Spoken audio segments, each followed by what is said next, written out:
Hi అండి, ఇవాళైతే మనం కొబ్బరి డ్రై ఫ్రూట్స్ నువ్వులతో లడ్డు అయితే ప్రిపేర్ చేసుకుందాం. వచ్చేయండి. ఎంతో హెల్తీగా ఎమ్మీగా ఉంటుంది. దీనికోసం అయితే నేను జీడిపప్పు, బాదం పప్పు, melon seeds, walnuts, pumpkin seeds, sunflower seeds అన్నీ కచ్చపచ్చగా గ్రైండ్ చేసి పెట్టుకున్నాను. తర్వాత నువ్వులు కూడా ఫ్రై చేసి పెట్టిన నువ్వులు కూడా పౌడర్ చేసి పక్కన పెట్టుకున్నాను.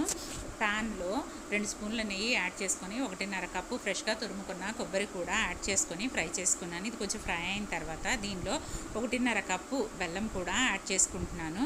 ఇలా యాడ్ చేసుకున్న తర్వాత మిక్స్ చేసుకుంటూ ఉండాలి. ఇలా మిక్స్ చేసుకుంటూ ఉంటే బెల్లం అయితే కరుగుతుంది. ఈ విధంగా కరుగుతుంది. ఇప్పుడు ఇది ఇలా మిక్స్ చేసుకుంటూ ఇది దగ్గర పడిన తర్వాత మనం గ్రైండ్ చేసి పెట్టుకున్న నువ్వుల పొడి, డ్రై ఫ్రూట్స్ పౌడరు 2 వేసుకొని బాగా మిక్స్ చేసుకోవాలి. ఇవన్నీ బాగా మిక్స్ అయిన తర్వాత స్టవ్ ఆఫ్ చేసుకొని చల్లారనివ్వాలి. ఇప్పుడు ఇందులో మనం గీలో ఫ్రై చేసి పెట్టుకున్న డ్రై ఫ్రూట్స్ కూడా ఇందులో యాడ్ చేసుకోవాలి. ఇలా యాడ్ చేసుకున్న తర్వాత ఒకసారి మిక్స్ చేసుకోవాలి. ఇలా ఈ డ్రై ఫ్రూట్స్ అన్నీ బాగా కలిసేలా మిక్స్ చేసుకోవాలి. ఇలా మిక్స్ చేసుకున్న తర్వాత మనం లడ్డూల్లా చుట్టుకోవాలి. ఈ విధంగా అయితే లడ్డూల్లా చుట్టుకోవాలి.